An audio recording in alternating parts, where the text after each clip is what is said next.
लोगों ने अकबर के सिकंदरा के मकबरे को खोद दिया था, अकबर की हड्डियां बाहर निकाल के जला दी थी और हो गई। ये तो एकदम औरंगजेब तो कमजोर भी नहीं है, आगरा के एकदम ठीक पास में। तो यूं बातें गूजबम्स देने वाली सी रहती है। हर गवाई जयसिंह के साथ खूब अच्छी बनती थी, तो यहाँ जयपुर खूब आते बदन सिंह। तीसरा युद्ध होता है मराठों और अहमद शाह अब्दाली के बीच, किसी के बीच में आपस में बनी। तो राजा सूरजमल ने मराठों कहा था भाई मैं आपके साथ चलने को हरा दिया, तो मराठे वहां से वापस लौटे। उन लौटते हुए मराठों को भरतपुर में शरण देने वाले कोई राजा थे तो कौन थे? तो पानीपत वाली जो मूवी बनी थी उसमें सूरजमल जी को विलन बना के छोड़ दिया। एक कारण और है, बाहर वाले साथ ये भी जानते पर अटैक किया था। दिल्ली में बादशाह हुआ था जहांगीर। कौन हुआ था? जहांगीर बापड़ा दारूडी आदमी, झूले पे झूलती झूलती राज करती। सूरजमल जी झूला उतार लाए, उन्होंने कहा इधर लाओ और किया जाए इधर। इस बार गेट लाए। अंग्रेजों ने 5 अटैक किए, भरतपुर का किला नहीं जीत पाए थे। इसलिए भरत यार सुदूर पाकिस्तान बॉर्डर पे किसी गांव के अंदर गीत गाया जाता है, गोरा हट जा रहा राज भरतपुर को है। आज भी गांव के अंदर गीत गाया जाता है, 8 फिरंगी 9 गोरा लड़े जाटका 2 छोरा। और वैसे जाटों की राजस्थान में 2 रियासत थी, भरतपुर और धौलपुर। कौन कौन सी? पहले भी हमने पढ़ा है कि औरंगजेब का जब राज आ गया था तो औरंगजेब के राज में चारों तरफ विद्रोह होने शुरू हो गए थे। हमने बीच बीच में कई विद्रोह की बात की, हमने पढ़ा संभाजी, साउथ इंडिया में उधर शिवाजी संभाजी बाप बेटे लगे हुए थे, इधर अपने मेवाड़ वाला राणा राज सिंह, मारवाड़ के अंदर दुर्गादास राठौड़।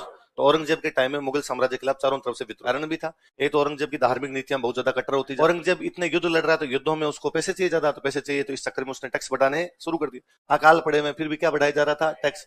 तो फिर लोगों को ये और लगे औरंगजेब टैक्स इसलिए बढ़ा रहा है क्योंकि हम मुसलमान नहीं है, गैर मुस्लिम, इसलिए औरंगजेब हम पर क्या बढ़ा देता है? टैक्स। तो वो धार्मिक नीतियां आर्थिक नीतियां कॉकटेल बन गई और उसके खिलाफ भयंकर विद्रोह होने शुरू हुए। उन्हीं विद्रोह में से मथुरा के आसपास में विद्रोह करता है, उसका नाम है किसान। मथुरा के आसपास के जाट किसानों को लेकर औरंगजेब के खिलाफ क्या कर दिया? गजब लड़े यहाँ पर ये लोग। मतलब औरंगजेब को विद्रोह दबाने में जोर आ गया था यहाँ पे कि किसानों का विद्रोह है और बादशाह को दबाना पड़ रहा है, बादशाह को आना पड़ रहा है, इसके लिए तो बड़ा विद्रोह हो गया अपने आप में। और औरंगजेब भाई शक्तिशाली राजा था उस टाइम, तो जैसे तैसे करके उसने विद्रोह को एक बार विद्रोह दबा, थोड़े दिन लोग शांत रहे, जैसे तैसे करके उसने विद्रोह दबा के रखा। ऐसी क्रांति की चिंगारियां कहां दब? 1687 के आसपास में राजाराम अपने भरतपुर में गांव है, कौन सा गांव है? सिंसिनी के एक जाट जमींदार है। 1687 के आसपास वापस औरंगजेब के खिलाफ विद्रोह। तो गजब ही कांड कर गए लोग।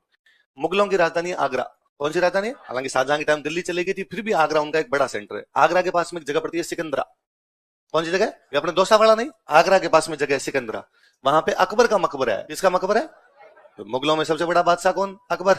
अकबर का मकबरा कहां बना हुआ? इन लोगों ने अकबर के सिकंदरा के मकबरे को खोद दिया था, अकबर की हड्डियां बाहर निकाल के जला दी थी। अकबर भूत बन के घूम रहा है, जलाओ जलाओ जलाते हैं आज अकबर को। आप कभी सोच के देखिए कि साहब राजधानी के ठीक नजदीक आपका सबसे बड़ा जो बादशाह था उसका मकबरा खोद गए। इसका मतलब है तुम्हारी सल्तनत की कब्र खोद दी है, अब तुम्हारी सल्तनत चलने वाली नहीं। भाई ये हिम्मत वाला काम किया है भाई, कोई कर सकता है। ये तो राजधानी है। भले दिल्ली आपका मुख्य केंद्र बन गया था पर फिर भी आगरा अभी तक बड़ा केंद्र हुआ करता था उनका। आगरा के ठीक नजदीक सिकंदरा है, वहां पर जाके आपकी हड्डियां निकाली, निकाल के उनको जला दिया। और बड़ी बात, अकबर का मकबरा लूटा है। अकबर मुगल सत्ता का प्रतीक है, मुगलों में सबसे बड़ा बादशाह है, वो कौन सा है? कई बार ये घटनाएं यूं, कई बार ये लगता है कि यार हाँ ठीक है, गए गए और जाके इस प्रकार की घटना कर दी। कई बार ये भी है क्रोध का प्रतीक है। शताब्दियों से जो अंदर का गुस्सा था वो फूटा है ना। क्या निकलता है? हड्डियां जलाने से क्या मिल रहा था उनको? और उनका गुस्सा था। अब नहीं, हम कई सालों से तुमसे पीड़ित, गुस्सा कहीं ना कहीं तो फूटे, वो फूटे इस चीज के अंदर। इसको निकालो रब बाहर। ये भूत बना हुआ भटकता रहता है पहले, तो अकबर को निकाल गए, बाहर ही निकाल दिया अकबर को। अब यहाँ अब औरंगजेब इस विद्रोह को भी जैसे तैसे करके दबाते। मुगलों का पीक टाइम है, औरंगजेब बहुत बड़ा बादशाह है, उस पीक टाइम में जाके इस प्रकार की घटना करना, इस प्रकार से मकबरे को लूट लेना, एकदम आगरा के पास में जाके, दूर दराज के कि कहीं साइड में पड़ा था मुगलों का, लाहौर से भी आगे कोई मकबरा था, उसमें इस प्रकार की चीज होगी। समझ में आता है यार वहां तो मुगलों का इतना जोर नहीं चल रहा था, तब मुगल कमजोर हो गया और हो गए। ये तो एकदम औरंगजेब तो कमजोर भी नहीं है। तो जैसे औरंगजेब शक्तिशाली था तो औरंगजेब जैसे तैसे करके विद्रोह दबा रहा था। औरंगजेब के मरने के बाद मुगल बादशाह बेलखने हो गए, तो अब वो विद्रोह दबने वाले नहीं। इन्होंने राज पहले तो लड़ाई ये है, मुगलों को टैक्स नहीं देंगे। अब तो ये था कि मुगलों की गाड़ियां इधर से जाएगी तो हम टैक्स लेंगे। इधर चूड़ामन की मृत्यु है, चूड़ामन की मृत्यु के बाद यहाँ पर 2 लोग आपस में लड़ रहे हैं, 2 भाई भाई आपस में लड़ रहे हैं राज के लिए। एक है मोहकम सिंह और एक आपके मोहकम सिंह और बदन सिंह। ऊपर बादशाह बना हुआ आपका मोहम्मद शाह रंगीला। ये आपस में लड़ रहे हैं, वो तो छोड़िए, ये मुगलों को टैक्स नहीं दे रहे। मुगलों के लिए टेंशन वो थी। मुगलों ने सवाई जय सिंह को भेजा। मोहम्मद शाह रंगीला ने किसको भेजा कि तू यार राजस्थान का है, तू इस मामले को देख ले। सवाई जय सिंह आया, सवाई जय सिंह देखा कि यहाँ पे 2 भाई भाई आपस में लड़ रहे हैं। कौन कौन? मोहकम सिंह और बदन सिंह। राजा बन के कौन बैठा हुआ है? मोहकम। सवाई जय सिंह ने बदन सिंह को कहा यदि तू मेरी साइड में आ जाए तो मैं तेरे को राजा बना सकूं। ठीक है, तो बदन सिंह को दी गई डीक की जागीर। कौन सी जागीर दी गई? उपाधि दी गई ब्रिजराज। कौन सी? वो प्रदेश ब्रिज प्रदेश कहलाता है। आज के बाद वो ब्रिज का राजा घोषित किया जाता है। मतलब मुगल एक प्रकार से अथॉरिटी दे रहे हैं, अब तुम यहाँ के क्या हो? राजा। वरना पहले तक ये था कि भाई नहीं, क्लेश चल रहा है कि हम यहाँ का टैक्स देंगे, हम यहाँ का टैक्स नहीं देंगे। अब तो मुगल करे तुम यहाँ के राजा हो, इसका मतलब अब तुम्हें टैक्स देने की तो कोई आवश्यकता, तुम अपना टैक्स यहाँ के लोगों का ले सकते हो। तो कौन सी जागीर दी गई?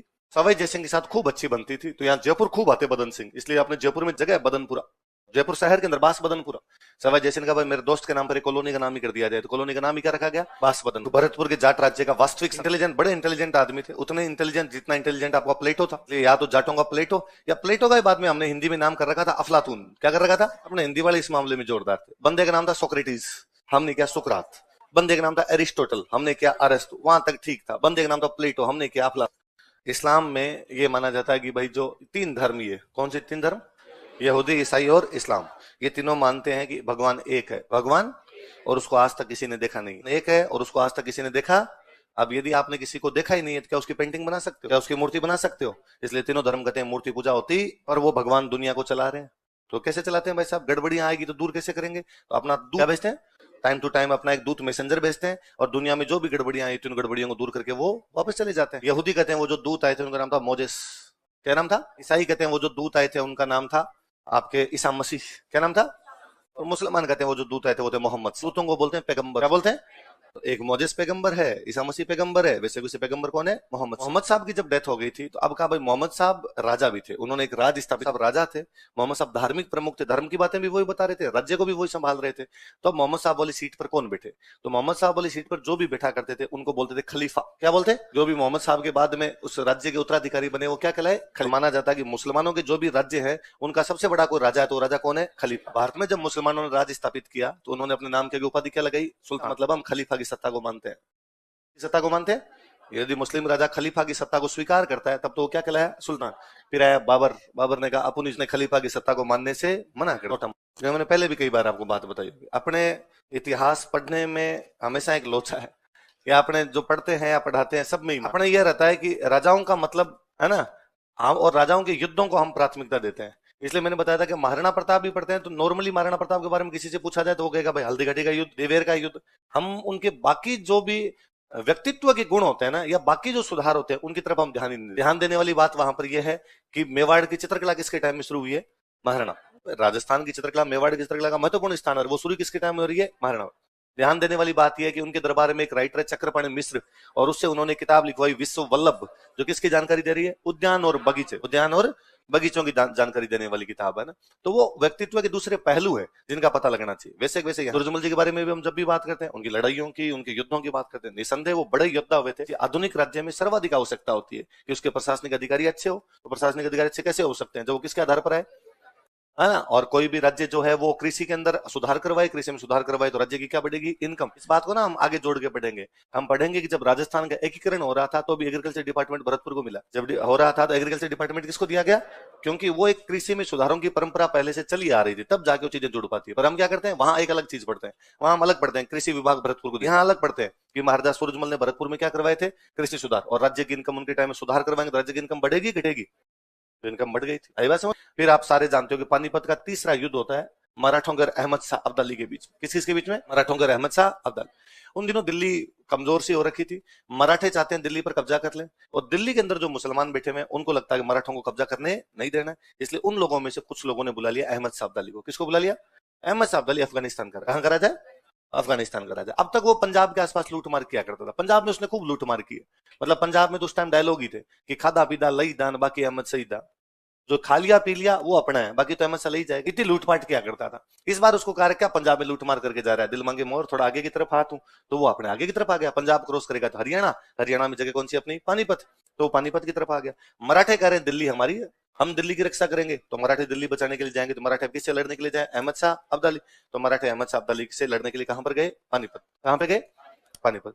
उसमें राजा सूरजमल के और मराठों के बीच में आपस में बनी नहीं, तो राजा सूरजमल ने मराठों कहा था भाई मैं आपके साथ चल लेता हूं, पर उन दिनों मराठे भी बड़े घमंड में थे जी, मराठों के अलग ही प्रकार के ठरके थे, और मराठों को लगता था कि हमें रहने वाला दुनिया में कोई नहीं है। तो मराठे अकेले गए वहां पर, अकेले गए तो वहां अहमद शाह अब्दाली ने मराठों को हरा दिया, तो मराठे वहां से वापस लौटे। उन लौटते हुए मराठों को भरतपुर में शरण देने वाले कोई राजा थे, तो कौन थे, कौन थे, सूरजमल। ये बड़ी बात है ना कि जिन लोगों से आपकी बनती नहीं है, जिन लोगों के थोड़े टाइम पहले ही आपके आपस के अंदर डिस्प्यूट हो गया था, वो लोग जब भाग रहे हैं तब आपने उनको क्या दी है, शरण दी। महाराजा सूरजमल ने एक बार वापस उसी परंपरा को जीवित किया कि राजस्थान शरणागत की रक्षा करता है। वो भले हम हमीर पढ़ रहे थे पहले, वो भले हम पानीपत का तीसरे युद्ध के अंदर मराठे पढ़ रहे हो। आई बात समझ में। और इस समय खूब सारी मराठों की फैमिलीज थी, वो कई तो यहीं बस गई थी, कईयों को तो यहाँ महिलाएं बच्चे थे। मराठों के साथ एक दिक्कत और थी, मराठों को इतना कॉन्फिडेंस था कि हमें दुनिया में कोई हराने वाला ही नहीं, इसलिए जब लड़ने जाते तो लड़ने में कौन जाए, सैनिक, वो लुगाई टाबरों को लेके जाते। वो तो भाई लड़ाई तो सामने वाला करेगा नहीं, अपने को तो पड़े रहना है वहां पर, पड़े रहना, तो परिवार साथ ही रखो अपना। एक तो युद्ध होता था, युद्ध में तो महिलाओं बच्चों को लेके नहीं जाना। मराठों को लगता था सामने वाले की औकात नहीं हमसे लड़ने की, हम वहां बैठे रहेंगे, थोड़े दिन में अगला डर डुरा के हमें रुपए दे देगा या वापस चला जाएगा। जब वहां बैठे हैं तो परिवार साथ में ले लेते हैं। तो वो तो जैसे होता है फौज में, अभी भी अपने रूल है कि फौज में जब फौजी की ड्यूटी पीस में होती है तो परिवार को रख लो, और फ्रंट पे लगा रखे तो परिवार को रखे नहीं सकते। मराठों को लगता है हमारे फ्रंट ही नहीं, हमसे लड़ेगा कौन, हमारे चारों तरफ पीस ही है एकदम, तो हम महिलाओं बच्चों को ले जा सकते हैं। तो वापस जब भाग रहे थे तो उनमें महिलाएं और बच्चे थे। तो सूरजमल की महारानी हुआ करते थे, सूरजमल जी की किशोरी देवी। तो किशोरी देवी जी ने यहाँ महिलाओं को और बच्चों को सबको संरक्षण दिया, सबको रखा था। इवन कई फैमिलीज उस समय मराठों की फैमिलीज भरतपुर में रह गई थी, अभी भरतपुर में रहते हैं। अब तो हमारे में घुल मिल गए, 5-7 पीढ़ी पहले 1761 के आसपास तक जाएंगे तो मराठे हैं सारे के सारे। पर वही बात है जी, बॉलीवुड मुंबई में है, मुंबई में फिल्में मराठे बनाते हैं, आपकी मान डाकण कुण के, इसलिए वो जब पानीपत की मूवी बनाते हैं तब उनको अपने को तो गलती दिखानी नहीं। अपना तो क्यों दिखाए वो कि भाई हमने भी गलतियां की थी इस युद्ध के अंदर। तो उन्होंने कहा भाई बाकियों ने गलतियां की, बाकियों में कौन, तो राजस्थान वालों को दिखा दो। राजस्थान वालों में कौन गए, सूरजमल जी, सूरजमल जी को दिखा दो।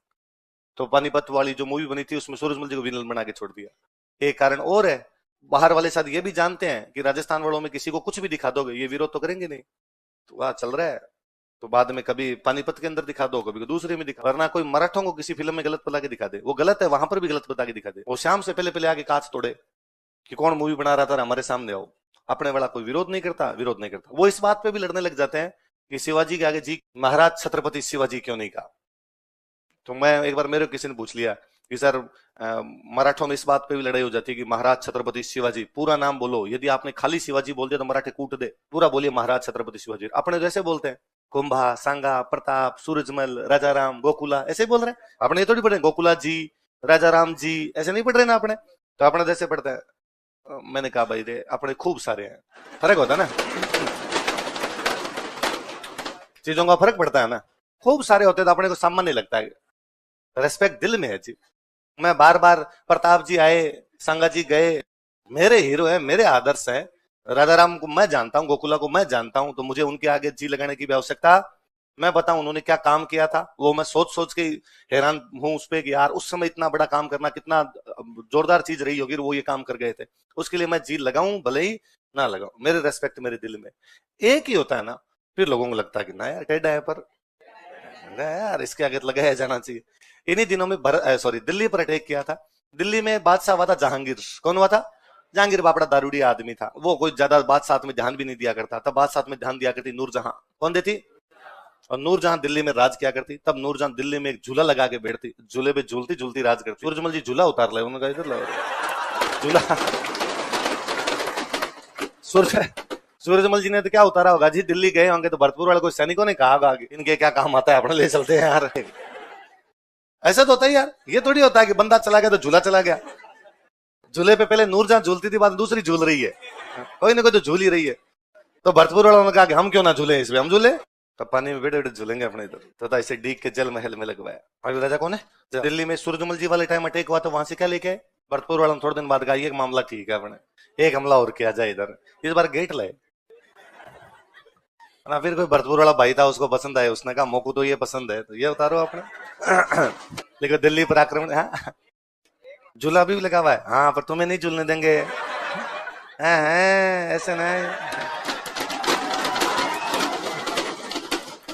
मतलब तुम सबको फील लेना जाके कि नूरजहां वाले झूले पे झूलते हैं आपने। सही बात है।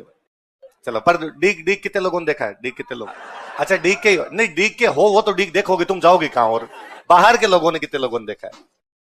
हाँ तो तुम तो गए नहीं दोनों डीग। हाँ झूला है वहां पे, इस बार तुम छुट्टियां मिलते ही जाओ, झूल के आओ, एक वीडियो बनाओ इंस्टाग्राम पे लगाओ। हाँ झूले अब बड़ी बात थी भाई, दिल्ली जीत गए, दिल्ली जीत गए। तो इस जीत की याद में एक बुर्ज बनवाई थी, उसका नाम था जवाहर बुर्ज। क्या नाम था? बुर्ज का मतलब टावर, वही है ना, टावर बनाते थे। जवाहर सिंह जीत गए इसलिए कौन सी बुर्ज बनाई गई? बाद में ना जवाहर सिंह जी के बाद में भरतपुर में जितने भी राजा बने उनका राज तिलक कहां पर बिठा के किया जाता था? जवाहर सिंह बाद जो भी राजा उनका राज तिलक कहां पर हुआ? जवाहरपुर, ताकि उनको फील आए साहब ये बुर्ज हमने तब बनाई थी जब हमारे पूर्वज क्या जीत के आए थे? दिल्ली। और वो दरवाजे भी उस साइड में लगाए जिस साइड में दिल्ली है, ताकि दिल्ली से आने वाला देखे कि दरवाजे कहां से लाए गए? दिल्ली। भी आपको बात बताई, उधर लसवाड़ी वाला युद्ध चल रहा था, बताया था तो ये अपने अलवर भरतपुर की बाउंड्री पर मराठे और अंग्रेज लड़ रहे थे। तो अंग्रेजों को अपने वालों की आवश्यकता थी, अपने वाले मराठों से परेशान थे। मराठे उन दिनों लूटमारन कर रहे थे, तो अपने वालों ने अंग्रेजों के साथ क्या कर ली, संधि। पर काम की बात आगे वाली, अब मराठों की अंग्रेजों की आपस में बनती नहीं है, अपने वाले अंग्रेजों से क्या कर रहे हैं, संधि। इसका मतलब अपने वाले एक प्रकार से मराठों की क्या है, खिलाफ। अब वो युद्ध चल रहा है, अंग्रेजों और मराठों के बीच में युद्ध चल रहा है। मराठों का एक सेनापति है, उसका नाम है जसवंत राव होलकर। क्या नाम है?